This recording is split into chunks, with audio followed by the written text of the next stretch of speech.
আসসালামু আলাইকুম রহমতুল্লাহ। আমরা এখন কথা বলবো সংবেদন ও প্রত্যক্ষণ নিয়ে। সংবেদন কি? সংবেদন হচ্ছে উদ্দীপক সম্পর্কে প্রাথমিক বোধ বা চেতনা, প্রাথমিক যে আইডিয়া বা ধারণা আমরা পাই বা উদ্দীপক আমাদেরকে এনে দেয়, সেটি হচ্ছে সংবেদন। আচ্ছা, তাহলে সংবেদন আর এ অধ্যায়ে আরেকটা কী আছে? প্রত্যক্ষণ। প্রত্যক্ষণ কি?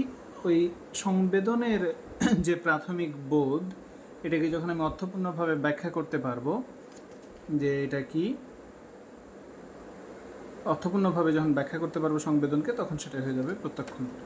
আচ্ছা, এখন আমরা যেটা তোমাদেরকে একটু পড়তে বলবো রুমে, তোমরা পড়বা হচ্ছে সংবেদন ও প্রত্যক্ষণের একটু পার্থক্য পড়ে নাও একবার। খুবই সহজ। আমরা আর একটু কথা বলতে চাই সংবেদন সমতা নিয়ে। সংবেদন সমতার মধ্যে প্রথমত অন্ধকার অভিযোজন যেটা বলা হয়, অন্ধকার অভিযোজনটা হচ্ছে কোনো একটা, আচ্ছা, অন্ধকার অভিযোজন, অন্ধকার অভিযোজনটা এভাবে বোঝানো যেতে পারে যে মনে করো তুমি একটা অন্ধকার রুমের মধ্যে আছো, বা তুমি একটা রুমে বসে আছো, ইলেকট্রিসিটি চলে গেছে।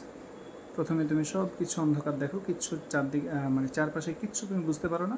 ধীরে ধীরে মনে হয় যে আস্তে আস্তে সব কিছু তোমার কাছে স্পষ্ট হয়ে উঠছে, রুমের কোথায় কোনটা আছে এই ব্যাপারগুলো স্পষ্ট হয়ে যাচ্ছে।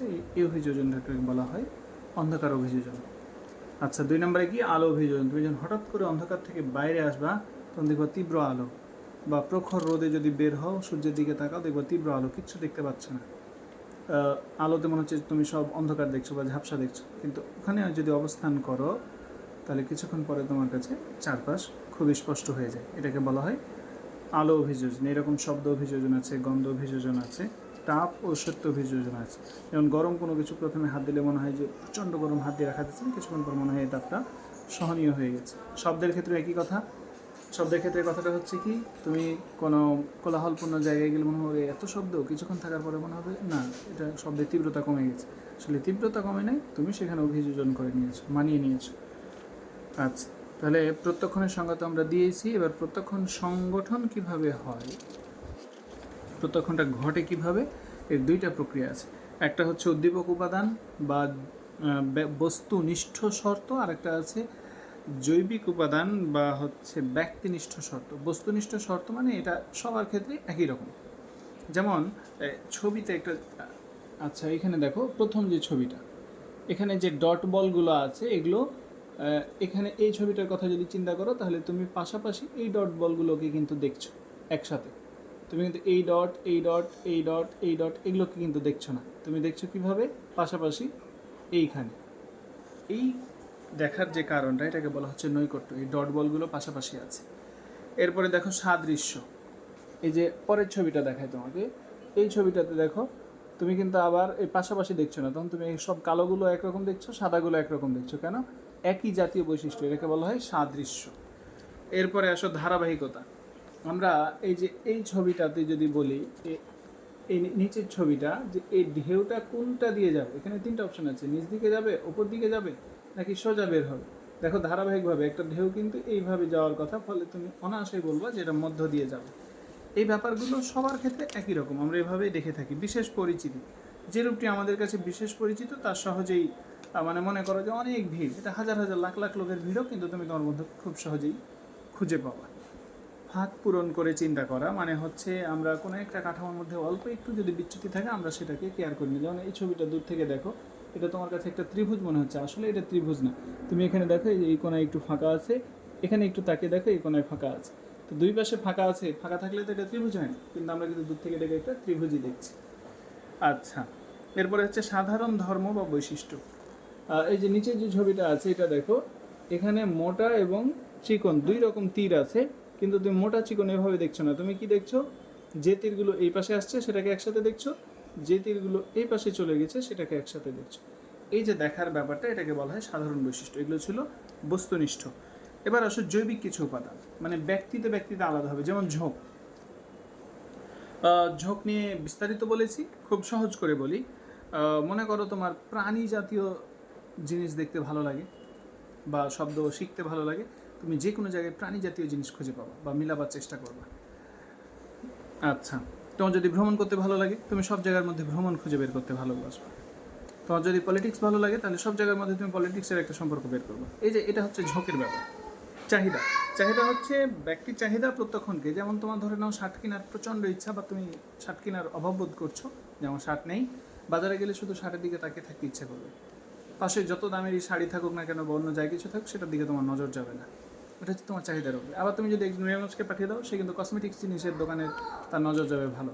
একজন অসুস্থ মানুষকে পাঠিয়ে দাও, সে হয়তো ওষুধের দোকানের দিকে সহজেই তার নজর যাবে। এটা হচ্ছে চাহিদার কারণে। আচ্ছা, আবেগ। আবেগ হচ্ছে আমাদের প্রত্যক্ষণকে নিঃসন্দেহে প্রভাবিত করে। আবেগের কারণেই এক একজনের পছন্দ এক এক রকম।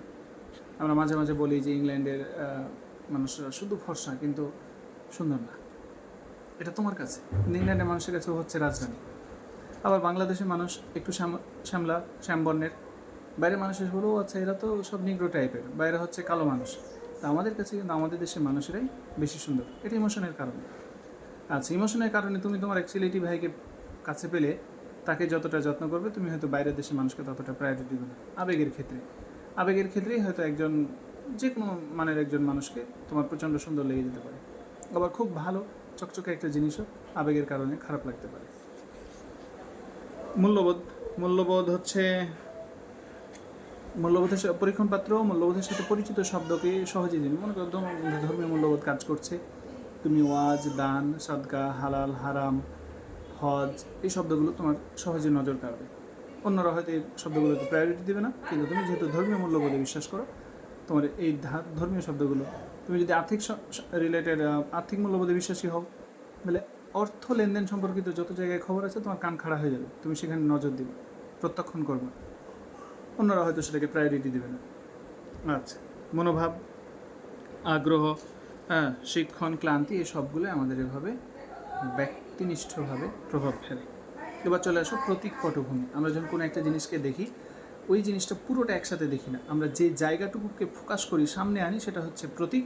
যেটা ব্যাকগ্রাউন্ডে থেকে যায় সেটা হচ্ছে পটভূমি। মনে করো যে আমি এখানে দাঁড়ায় কথা বলছি, আমি বসে কথা বলছি, আমাকে দেখা যাচ্ছে, তোমরা আমার চেহারার দিকে তাকায় আছো, তাহলে আমি হচ্ছে প্রতীক। এই যে আমার চেহারাটুক, আমার ব্যাকগ্রাউন্ডে যে ক্রিম কালারের যে দেয়ালটা দেখতে পাচ্ছ, এটা হচ্ছে পটভূমি।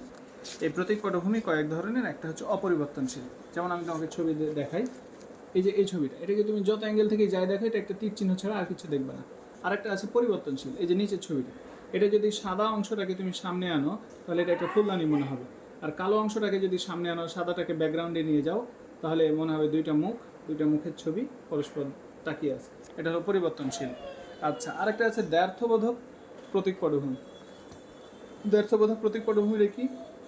এটাকে তুমি একসাথে এখানে দুইটা জিনিস মিন করছে। একবার মনে হচ্ছে এটা হচ্ছে খরগোশের মুখ, এটা হচ্ছে খরগোশের কান, আবার এটা মনে হচ্ছে না, এটা হচ্ছে হাঁসের মুখ, এটা হচ্ছে হাঁসের পেছনের মাথার অংশ, এটা চোখ। তো এই ছিল প্রতীক পটভূমি। এরপরে চলে আসো আমাদের এই অধ্যায়ে আরেকটা গুরুত্বপূর্ণ ব্যাপার আছে, সেটাকে বলা হয় অভ্যাস।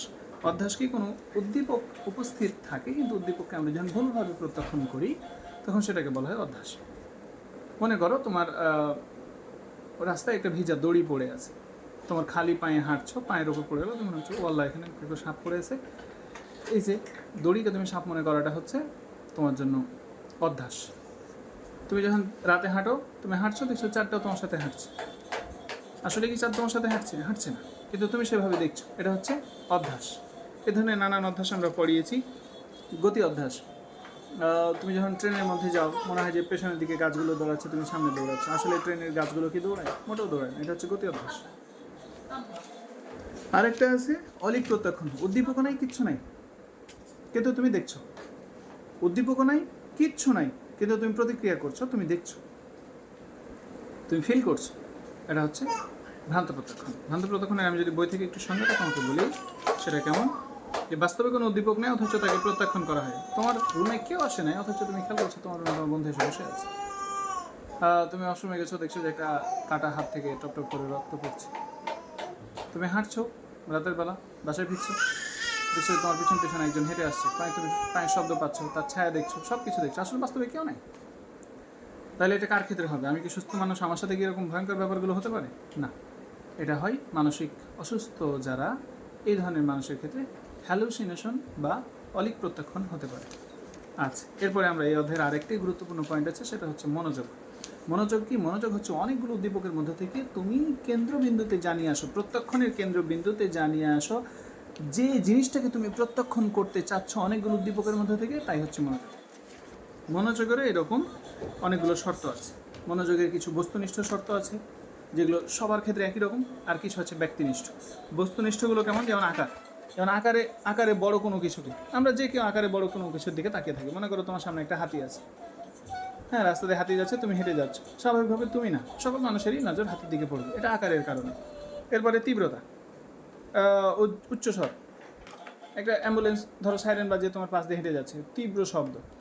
বা একটা দমকল বাহিনীর যে গাড়ি কি বলে, সাইরেন বাজাতে বাজাতে যাচ্ছে, তুমি তার দিকে তাকিয়ে আছো, এই তীব্রতার কারণে তোমার দিকে কী করবে? তোমার মনোযোগ আকর্ষণ করবে।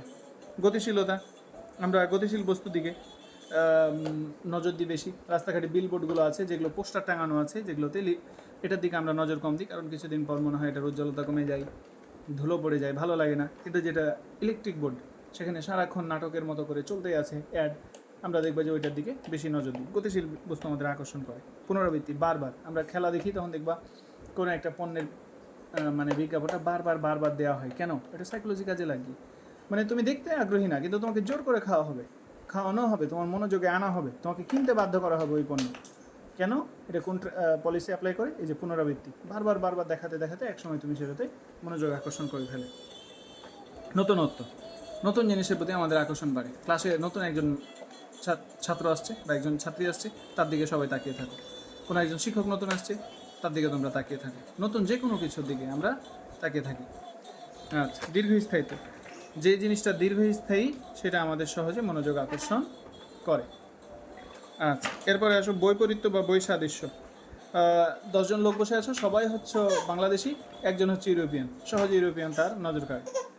হ্যাঁ, নাও। আচ্ছা, এরপরে কি? রঙিন বস্তু আমাদের সাদামাটা বস্তু থেকে সহজে মনোযোগ আকর্ষণ করতে পারে। এছাড়া আছে সামঞ্জস্যহীনতা, সবাই ইউনিফর্ম পরে আসছে, একজন পরে আসছে ছেঁড়া জামা কাপড় এলোমেলো করে, সবাই তার নজর কাড়বে। তারপরে উদ্দীপকের অবস্থান, উদ্দীপক কোথায় আছে, ফ্রন্ট পেজে না ব্যাক পেজে না কাভার পেজে। যেমন পরীক্ষার হলে বসেছো, দেখবা যে ডিউটি টিচাররা কলা দিচ্ছে, কিন্তু সামনের দিকে যারা বসেছো তারা বেশি কলা খাও, অথবা যারা লাস্টের দিকে বসেছে। এটা অবস্থানের কারণে মনোযোগ আকর্ষণ করে। গোপন বস্তু, যদি কেউ বলে দোস্ত একটা গোপন খবর আছে, কিন্তু বলতে তো নিষেধ করেছে, তোকে বলতে পারছি না, দেখবো তোমার বন্ধু সারাদিন তোমাকে নক করছে, দোস্ত বল, কী বল, শুনতে আগ্রহ, মানে গোপনীয়তা আকর্ষণ বাড়ায়। এই তো আর কি। আর ব্যক্তিনিষ্ঠ শর্তগুলো কি? আবেগ, তোমার আবেগের কারণে মনোযোগ প্রভাবিত হতে পারে, অভিজ্ঞতার কারণে প্রভাবিত হতে পারে, আগ্রহ কামনার কারণে হতে পারে, অভ্যাস ও শিক্ষার কারণে হতে পারে, মেজাজ ও মনোভাবের কারণে হতে পারে, স্বাস্থ্য, প্রেষণা, প্রস্তুতি, প্রত্যাশা, ক্লান্তি, অবসাদ, মূল্যবোধ, এগুলো সবগুলোই হচ্ছে ব্যক্তিনিষ্ঠ। আচ্ছা, আমরা এই পর্যন্ত আলাপ করলাম, চলো এবার একটু সৃজনশীল দেখে নিই।